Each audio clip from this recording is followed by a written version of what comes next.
وہ بھی ذرا سنوا دیتے ہیں, پھر اس کے بعد شرجیل صاحب سے گفتگو کے سلسلے کو آگے بڑھائیں گے. جب تک آڈیو کا ایک تھوڑا سا ایشو ہے اس کو بھی سارٹ کر لیتے ہیں. جی دکھائیے. آپ میئر بن سکتے تھے, نہیں بنے, کوئی بھی وجہ تھی. تو بھائی آپ خود تعاون کا ہاتھ بڑھائیں کہ ہم کراچی کے لوگوں کی مل کر خدمت کرنا چاہتے ہیں. وہ نہیں کر رہے, ہم کر رہے ہیں. پہلے دن سے کہہ رہے ہیں, آج بھی کہہ رہے ہیں کہ جو جتنا ناراض ہوگا, جو جتنا احتجاج کرے گا, اس کے باوجود بھی ہم تمام سیاسی جماعتوں سے جن کا کراچی میں کچھ نہ کچھ اسٹیک ہے, حافظ نعیم الرحمان صاحب سے, پی آئی کے دوستوں سے اور باقی ایم کیو ایم کے دوستوں سے, ہم ان سب سے رابطہ کریں گے اور ان کو اس بات پر قائل کرنے کی کوشش کریں گے پاکستان پیپلز پارٹی کے ساتھ مل کر کراچی کے لوگوں کی خدمت کریں.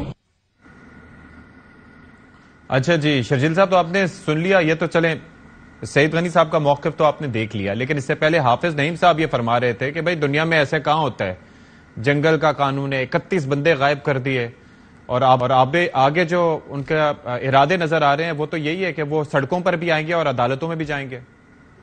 جی میں سمجھتا ہوں کہ جماعت اسلامی کو پہلے کام کرنا چاہیے, عدالتوں میں جائے.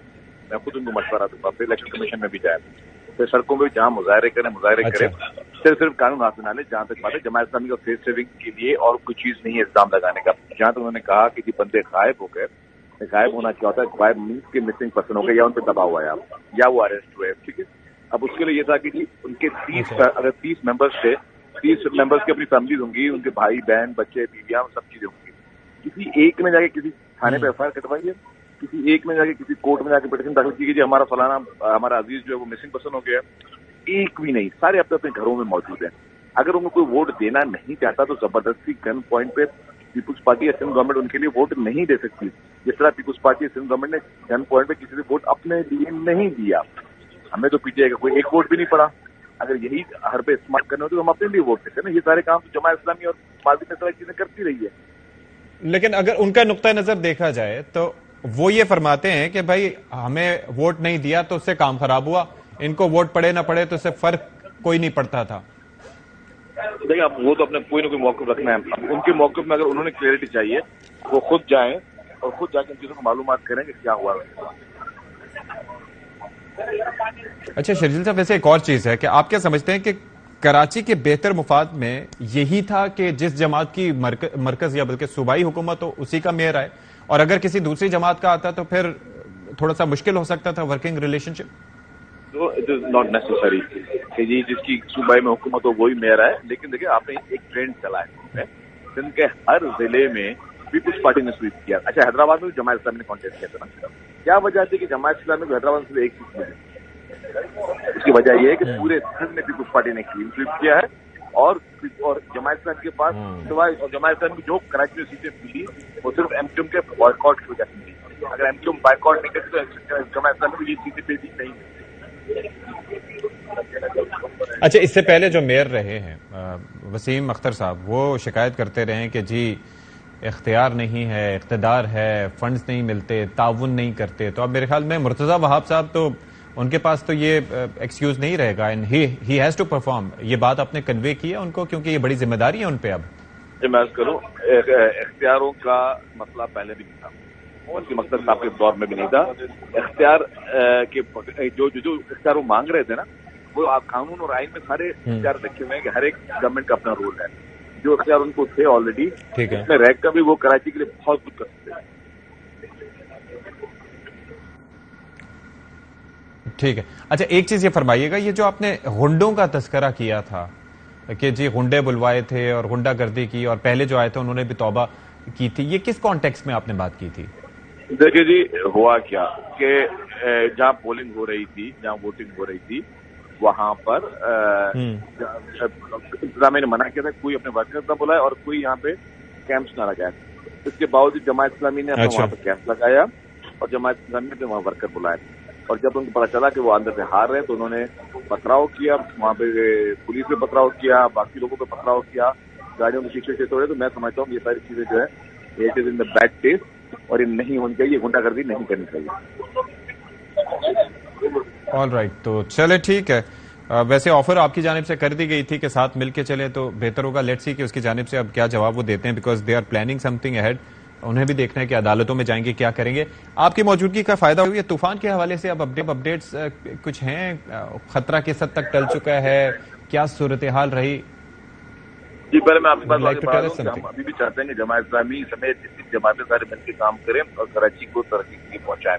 جو دوسری آپ نے طوفان کی بات کی، طوفان کے لیے بالکل ایک سیریس خطرہ تھا اور اس میں گورنمنٹ نے بڑے پریونٹیو میجرز لیے. وزیر اعلیٰ صاحب اور پوری کیبنٹ سارے ممبر سب نے وہاں پہ موجود ہو کے اپنے اپنے علاقوں میں لوگوں کو ریسکیو کیا ہے. 3 دنوں میں ہم نے کوئی 76,000 لوگوں کو ریسکیو کیا ہے. اور ہوا یہ کہ طوفان ٹل گیا، لیکن وہ جو ہائی ٹائڈ جیسے وہ جو پانی لوگوں کے کافی گاؤں اور دیہاتی علاقے تھے وہ زیر آب آ چکے ہیں. اللہ کا شکر ہے ٹائم سے ہم نے اس کو ریسکیو کر دیا، ورنہ ابھی ان لوگوں کو بوٹ میں لے کر آنا پڑتا.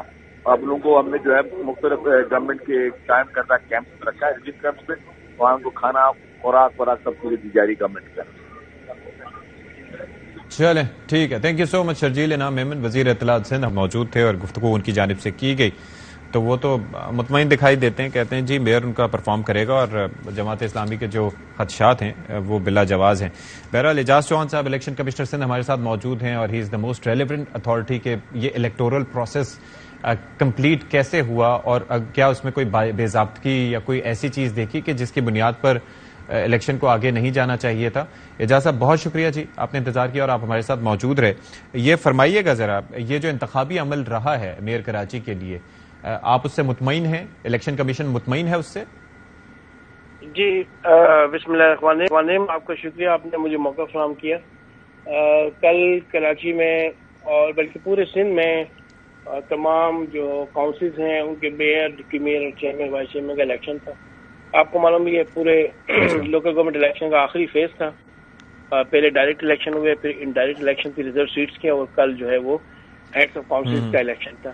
تو میں کراچی کی حد تک بات کروں تو ویسے پورے سندھ میں انتظامات بہت بہترین تھے. کراچی میں جو پولنگ اسٹیشن کا وینیو تھا وہ آرٹس کاؤنسل کا آڈیٹوریم تھا، وہ بہت اچھا تھا. تمام سیٹنگ ارینجمنٹس اور ووٹر کی جو بنیادی سہولیات ہیں وہ فراہم کی گئی تھی. سیکورٹی کی خاطر خواہ انتظامات کیے گئے تھے، رینجرز کی ڈپلائمنٹ تھی. اور اس الیکشن کی خاص بات یہ کہ شو آف ہینڈ سے تھا، اور یہ الیکشن پہلا الیکشن تھا سندھ میں جو شو آف ہینڈ سے ہوا ہے لوکل باڈیز الیکشن میں. اور دونوں پارٹیوں کی طرف سے میں مکمل طور پہ تعاون رہا. اور وہ ڈی آر او نے جو انتظامات کیے تھے وہ بہت بہترین تھے. پورے دن آپ دیکھیں پولنگ بوتھ کے اندر پرسکون انداز میں پولنگ کا پروسیس چلا ہے. جتنے ووٹر جو موجود تھے انہوں نے اپنی رجسٹریشن بھی کروائی اور شو آف ہینڈ میں حصہ لیا. تو میں سمجھتا ہوں کل الحمدللہ بہت بہترین انتظامات کیے گئے تھے اور میں بالکل اس سے مطمئن ہوں.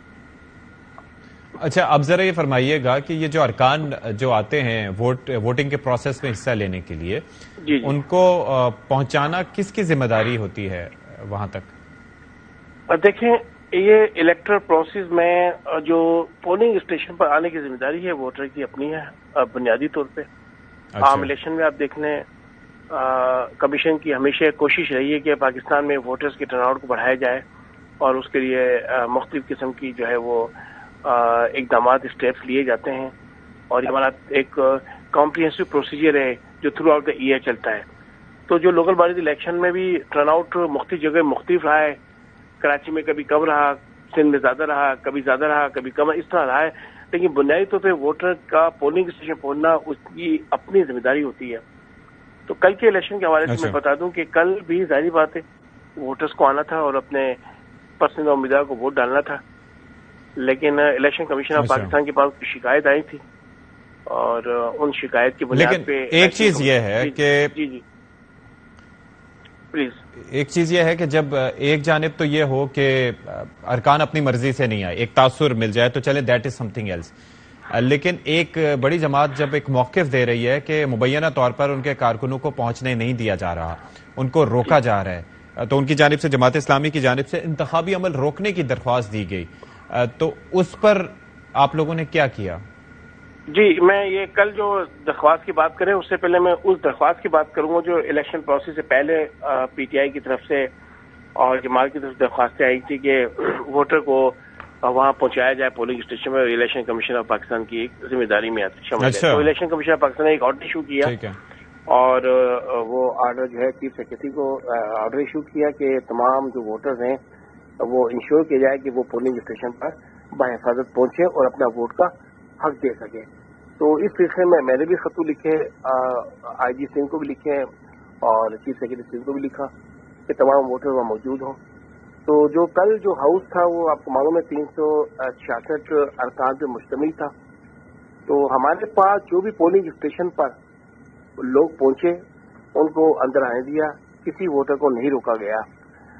اریسٹڈ کے جو ڈیٹین ملازم تھے, جو elected members government of Sindh کے پاس, ان کو بھی لایا گیا اور وہ بھی ریکارڈ پہ رہے. انہوں نے آگے ووٹنگ پروسیس میں حصہ بھی لیا, سوائے ایک فردوس نقوی صاحب نے حصہ نہیں لیا. انہوں نے اپنی ایم پی کی سیٹ کو برقرار رکھا. تو بنیادی طور پہ اصل دیکھیں ذمہ داری تو ڈیفینیٹلی ووٹرز کی ہے, اور سیکنڈ ذمہ داری گورنمنٹ آف سندھ پہ کو دی گئی. اور government of in political parties نے ہائی کورٹ میں بھی, معزز عدالت میں بھی پٹیشن فائل کی تھی کہ ہمارے ووٹرز کو انشور کرایا جائے. ایسی صورت میں کہ جب گورنمنٹ آف سندھ جو ہے وہ اس کے اپنے اسٹیک بھی ہیں اس میں, یعنی کہ اسی پارٹی جس کی حکومت ہے اس کا اپنا امیدوار بھی وہاں پر موجود ہیں, تو اس کے اندر الیکشن کمیشن کے اوپر آپ کو نہیں لگتا کہ کچھ زیادہ ذمہ داری ہو جاتی ہے کہ وہ زیادہ اپنی آنکھیں کھول کے رکھے اس معاملے پہ؟ الیکشن کمیشن آف پاکستان نے بالکل ہمیشہ اپنی ذمہ داری کو احسن طریقے سے نبھایا ہے. میں آپ کو بالکل ریکارڈ بھی بتا سکتا ہوں کہ دیکھیں نا, یہ ڈائریکشن پاکستان کی ہائی کورٹ معزز عدالت کے پاس جب یہ پٹیشن فائل ہوئی تو وہاں یہ کمیشن کے آرڈر دکھائے گئے, اور کمیشن کی ان آرڈرز کو دیکھ کر معزز عدالت نے فیصلہ دیا کہ government of Sindh in order کی کمپلائنس کریں. تو دو طرف سے سچویشن وہی تھی, ظاہر بات ہے. تو گورنمنٹ آف سندھ کی ذمہ داری میں چیف سیکرٹری سندھ کی ذمہ داری, آئی جی سندھ کی ذمہ داری, تمام ووٹر لائے جائیں. اب جو ان کے ڈیٹین تھے, اریسٹڈ تھے, ہماری اطلاعات کے مطابق وہ سب کے ساتھ پہنچ گئے. باقی جو 30-32 ووٹر نہیں آتے. اچھا, یہ 30 سے 31 افراد کی بات ہو رہی ہے کہ وہ نہیں پہنچے, تو اس بارے میں آپ تک کیا اطلاعات پہنچی کہ وہ کیوں نہیں آئے؟ نہیں, ان کی اطلاعات ہمارے پاس اس طرح نہیں ہے کہ کوئی شکایت ہمارے پاس موصول نہیں ہوئی. آپ نے بات کی شکایت کی, کل کمپلینٹ کوئی فائل ہوئی تھی. کل ہمارے پاس پورے پولنگ پروسیس دوران کسی پارٹی کی طرف سے, دونوں پارٹیاں جماعت اسلامی اور پیپلز پارٹی کی طرف سے, جماعت کی طرف سے کوئی شکایت نہیں آئی کہ ہمارے جو ووٹر وہاں باقی اتنے رہ گئے ان کو لائے گئے, اور ایسی پولنگ پروسیس دوران کوئی بھی ایسی شکایت نہیں آئی. ہمارے پاس جو کل جو 334 لوگ پہنچے ان میں 333 لوگوں نے ووٹنگ پروسیس میں حصہ لیا. تو دونوں پارٹیوں نے متفق طور پہ تمام لوگ موجود تھے وہاں پہ. تو اس طرح کی کوئی بات نہیں تھی کہ باقی لوگ نہیں آئے ان کو بلایا جائے. ہاں, پولنگ اسٹیشن کے اندر جب لوگ پہنچے وہاں پر, ایک بڑا پولنگ اسٹیشن تھا, تو اندر آنے سے ایک بھی ووٹر کو نہیں روکا گیا. اور یہ بتا دوں polling process show of hands کا ایک ٹائم 11 بجے فکس کیا ہوا تھا. تو 11 بجے جتنے بھی ووٹر آئے اس کے بعد بھی کچھ مزید ٹائم دیا گیا کہ مزید ووٹر وہاں موجود آ جائیں. تو اس کے بعد باقاعدہ دونوں پارٹی کے کنسنٹ سے اس پروسیس کو آگے بڑھایا گیا.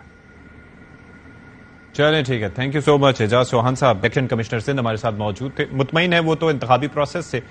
لیٹس سی کہ آگے کیا ہوتا ہے. ول ٹیک اے بریک ہیئر. بریک کے بعد تھوڑا سا معیشت کے معاملے پہ بات کریں گے کہ آگے کیا ہونا ہے. پروگرام ایک بار پھر سے آپ سب کا خیر مقدم ہے, اور اب تذکرہ آپ نے کرنا ہے معیشت کا کہ معیشت ہماری کس سمت میں جا رہی ہے, آئی ایم ایف ہم سے کیا چاہتا ہے, کیوں آخر ہم سے ناخوش ہے, بجٹ سے کیوں ناخوش ہے. یہ تو ظاہر ہے کہ that is on the cards کہ کیا ریزنز ہو سکتے ہیں, کیونکہ اس کے اندر جو اعداد و شمار ہیں, جو ٹیکس نیٹ بڑھانے کی بات کی گئی تھی, جو ہمارے طرف سے سبسڈیز دی جا رہی ہیں, اس پر ظاہر ہے کہ ایم کیو ایم کے اپنے تحفظات, آئی ایم ایف کے اپنے تحفظات ہیں, معاف کیجیے گا. اور پھر یہ ہے کہ پاکستانی معیشت کس سمت میں جا رہی ہے. یہ جو بجٹ پیش کیا گیا ہے کہ اس کے اعداد و شمار حقیقت پر مبنی ہے. There are so many questions جو ہیں that need to be asked. تو اسی پر گفتگو کرنے کے لیے ہمارے ساتھ دو ایکسپرٹس موجود ہیں. شبر زیدی صاحب, سابق چیئرمین ایف پی آر, ہمارے ساتھ موجود ہیں. Thank you so much for being with us. London سے اس وقت براہ راست ہمارے ساتھ موجود ہیں. اور اس کے ساتھ ساتھ ڈاکٹر خاقان نجیب صاحب ہیں, ماہر معاشیات, وہ بھی ہمیں جوائن کر رہے ہیں. تو شبر زیدی صاحب, آخر کیا چاہتا ہے ہم سے آئی ایم ایف؟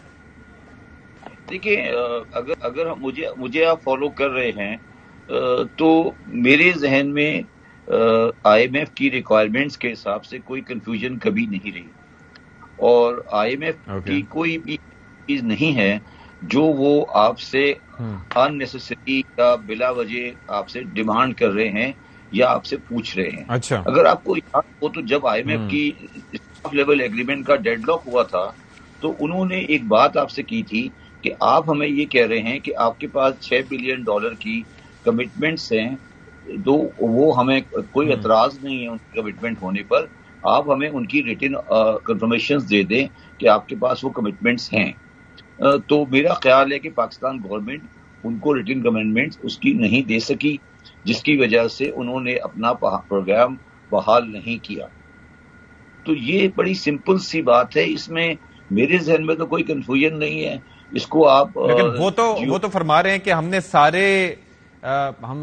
سارے جو ہے ان کے جو مطالبات تھے پورے کر دیے. وہ پہلے چاہتا ہے کہ پاکستان سری لنکا بنے, بالکل گھٹنوں کے بل آ جائیں, پھر اس کے بعد مذاکرات کرے گا. ہمارے خلاف جیو پالیٹکس ہو رہی ہے.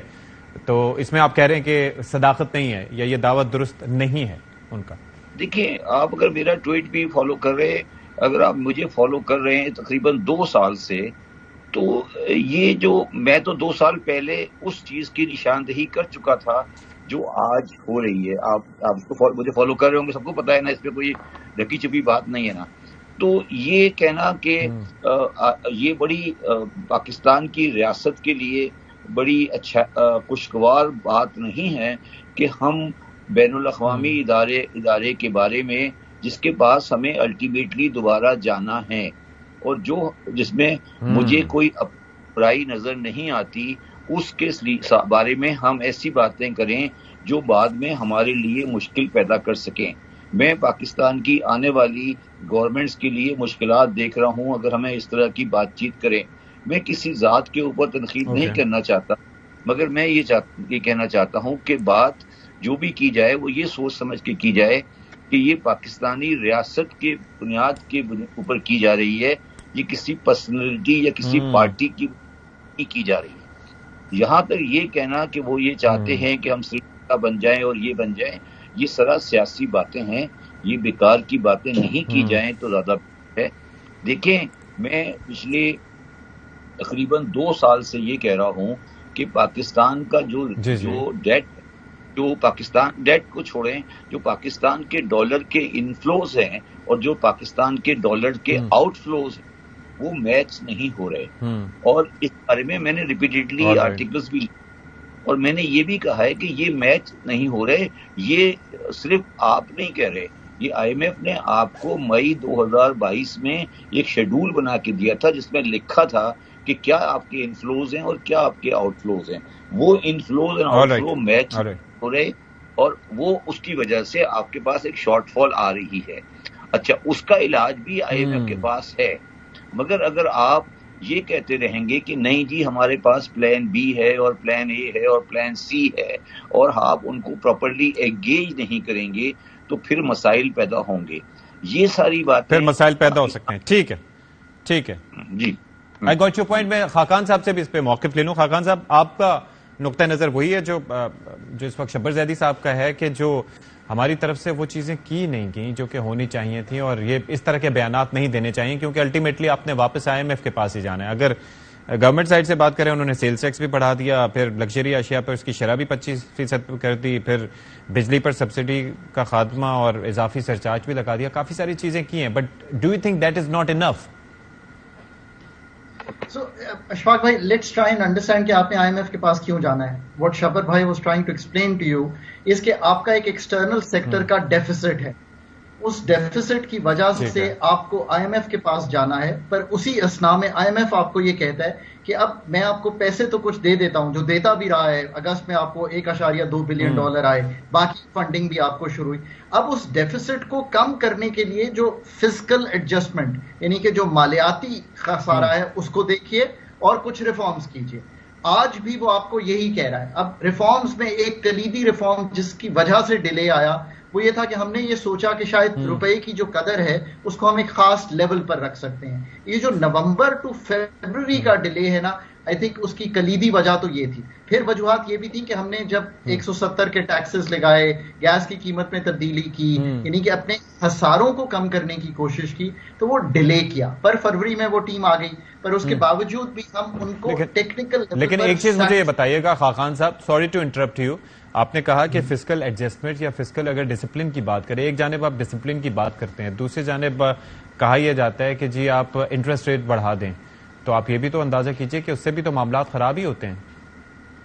دیکھیں, یہ مانیٹری ٹائٹنگ, بجٹس کو بیلنس کرنا, اپنے ایکسچینج ریٹ کو فلیکسیبلٹی رکھنا اور سبسڈیز کو ٹارگٹ کرنا, یہ 4 چیزیں سمجھ لیں کہ دیز آر دی کی تھنگس جس فریم ورک میں IMF آپریٹ کر رہا ہے. میں مان سکتا ہوں کہ ہماری سپلائی سائڈ انفلیشن ہے, ابھی بھی کور انفلیشن جو ہے 20-21% ہے ایوریج، اگر میں اربن اور رورل کو کروں تو وہ کہہ رہے ہیں کہ آپ اپنے بڑے ہوئے اس ریٹ کو رکھیں.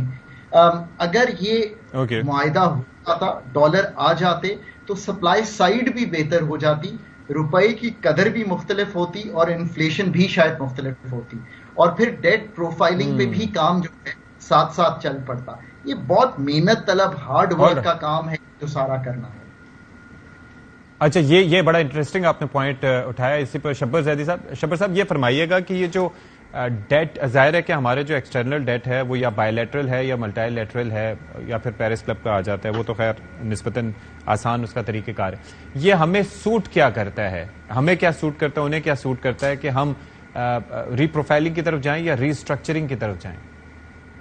دیکھیے، ہماری اکاؤنٹنگ سینس میں ان دونوں کا مطلب تھوڑا الگ ہوتا ہے. ری پروفائلنگ کا مطلب ہوتا ہے کہ صرف آپ ڈیفرمنٹ کرتے ہیں کہ پیمنٹ اگر آج 2023 میں ڈیو ہے تو اس کو آپ 2024 کر دیتے ہیں، 2025 کر دیتے ہیں. دوسرا یہ ہوتا ہے ری اسٹرکچرنگ میں کہ ہو سکتا ہے کہ بعد میں آپ کو کچھ ویور مل جاتا ہے ڈیٹ کا. تو میں نہیں سمجھتا کہ پاکستان کا ڈیٹ ری اسٹرکچر ہو سکتا ہے. پاکستان کا ڈیٹ اونلی ری پروفائل ہو سکتا ہے کہ اس کی ڈیفرمنٹ ہو سکتی ہے اس کی ڈیو ڈیٹس کی، اور وہ ہمیں ملنی چاہیے، وہ ملے گی. اور جو اگلی آنے والی گورنمنٹ ہے اس کا ٹاسک ہی یہ ہوگا کہ وہ ری فائلنگ کر سکے. اگر کوئی آدمی یہ سمجھتا ہے کہ پاکستان کی ری فائلنگ کے بغیر وہ پاکستان کے ملک کو چلا لے گا تو وہ پاکستان کو نہیں جانتا. دیکھیں، بات یہ ہے کہ مجھے یہ ہم جو بات کر رہے ہیں یہ تو ایک جو ہسٹری ہے وہ ہو گیا، اس کے بارے میں بات کر رہے ہیں. ہمیں یہ سوچنا چاہیے کہ یہ کیوں ہوا. مطلب کیا ہمارے جو اکنامک مینیجرز تھے، کیا ان کو یہ بات سمجھ نہیں آ رہی تھی؟ اگر نہیں آ رہی تھی تو ان کے بارے میں ہمیں ڈیسائیڈ کرنا چاہیے کہ کیا وہ اس قابل بھی ہیں کہ ہم ان کو معیشت کی لگامیں ان کے ہاتھ میں دے کے رکھیں. شبر صاحب، exactly that is the question that I wanted to ask کہ بیسکلی ہر معاملہ سیاستدانوں پر ڈال دیا جاتا ہے، لیکن آپ کو لگتا ہے کہ جو the people who are actually managing the economy، کیونکہ یہ ساری چیزیں they are in the books, they are there, you are talking about it, Khaqan صاحب is talking about it, but no one is, the people who are actually doing it right now, they are not doing it. ایسا کیوں ہے؟ میری بات سنیں، میں نے ایک تقریر کی تھی 16 دسمبر 2021 کو، اور وہ حمدرد یونیورسٹی میں کی تھی. اس وقت عمران خان کی گورنمنٹ تھی. تو میں نے اس وقت یہ کہا تھا کہ پاکستان کا لوکل اینڈ فارن ڈیٹ پے نہیں ہو سکتا اور پاکستان دیوالیہ کی طرف آگے بڑھ رہا ہے. یہ بات کر رہا ہوں میں دسمبر 2021 کی، ٹھیک ہے؟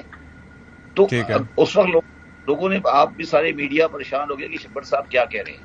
آج سارے آپ لوگ وہاں کھڑے ہیں. تو میرا یہ سوال ہے کہ جو لوگ پاکستان کی معیشت کے بارے میں بات کرتے ہیں یا معیشت کو چلا رہے ہیں، یا تو وہ نالائق ہیں، یا وہ منافق ہیں، یا وہ سلو ہیں، ان کو سمجھ نہیں آتی، یا وہ سیاسی کام کرتے. دوسری بات، میں نے 19 مئی